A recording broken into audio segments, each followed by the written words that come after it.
ચૂંટણી આવી નથી કે મનોરંજનના મેળા જામ્યા નથી. સાહેબ, અત્યારે તો ગામડે ગામડે એવા લાઈસો ચાલી રહ્યા છે કે નેટફ્લિક્સ અને એમેઝોન વાળા પણ વિચારમાં પડી ગયા કે આટલું જોરદાર કન્ટેન્ટ લાવવું ક્યાંથી.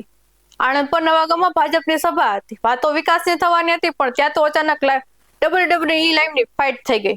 નમસ્કાર દર્શક મિત્રો, BS19 ન્યૂઝમાં આપની સાથે હું છું શ્રદ્ધા. નેતાજી હજી તો માઇક પર ભાઈઓ અને બહેનો કઈ અવાજ ઠીક કરે ત્યાં તો નીચે જનતા અને કાર્યકર્તાઓ વચ્ચે ખુરશીઓ વિમાન બનીને ઉડવા લાગી. સ્ટેજ પરથી શાંતિની અપીલ થતી રહી અને નીચે અશાંતિના એવા દ્રશ્યો સર્જાયા કે જોનારા પણ દંગ રહી ગયા.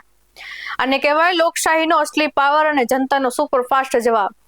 અત્યારે તો સોશિયલ મીડિયા પર આ વિડીયો એવો વાયરલ થયો છે કે લોકો પૂછી રહ્યા છે, આ ચૂંટણીનો પ્રચાર છે કે ઓલિમ્પિકની તૈયારી? નેતાઓ સવારે ઉઠીને અરીસા સામે પ્રેક્ટિસ કરતા હોય છે કે આજે ક્યાં ક્યાં નવા વચનોની લાવણી કરવી, પણ આનંદપુરની જનતાએ તો નેતાજીને રિહર્સલ કરવાનો મોકો જ ન આપ્યો.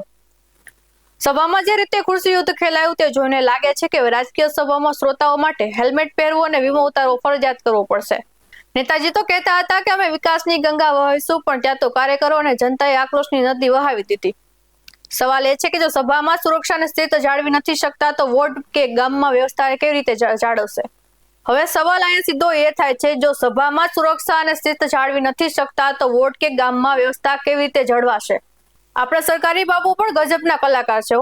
એસી કેબિનમાં બેસી કાગળ પર એવી ગુલાબી ફાઇલો અને નકશાઓ બનાવે કે જાણે આખા ગુજરાતમાં ખાડા ક્યાંય છે જ નહીં. સાહેબ, આણંદ પરની સભામાં જે ખાડા પડ્યા લોકોના માથા અને તંત્રની વ્યવસ્થામાં, એનું શું? જ્યારે કાગળ પરનો વિકાસ રસ્તા પર ઉતરેલા માણસને નથી દેખાતો ત્યારે જ જનતાનો આવો લાલચોળ પ્રેમ જોવા મળે. વહીવટી તંત્ર વિચારે છે કે અમે તો ફાઇલ ક્લિયર કરી દીધી, પણ ગ્રાઉન્ડ પર તો જનતાએ નેતાજીની લાઈન ક્લિયર કરી નાખી. રાજકીય પક્ષોમાં સ્થિતિની વાતો તો એવી મોટી મોટી કરે જાણે બધા શાંતિદૂતો ભેગા થયા હોય. પણ આ વાયરલ વિડીયો જે સ્થિતિના દર્શન થાય છે તે જોઈને તો આંતરરાષ્ટ્રીય સ્તરે ખુરશી ફેંકની નવી રમત દાખલ કરવી પડે તેમ લાગે છે.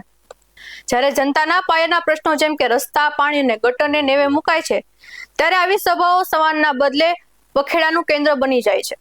શું આ પ્રકારની વ્યવસ્થા સાથે આપણે આધુનિક લોકશાહીનો દાવો કરી શકીએ? આ ઘટના માત્ર એક છૂટીછવાઈ હિંસા નથી, પરંતુ જનતાના માનસમાં સળગતા સવાલનું પ્રતિબિંબ છે. જ્યારે જનતાને લાગે છે કે તેમની વાત સાંભળવામાં નથી આવતી ત્યારે આક્રોશ આવી રીતે બહાર આવે છે.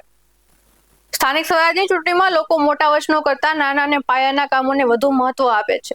જો રસ્તાના ખાડા કે પાણીની સમસ્યા નહીં ઉકેલાય તો સભામાં ખુરશીઓ ઉડવી એ સામાન્ય દ્રશ્ય બની જશે. તંત્રની નિષ્ફળતા.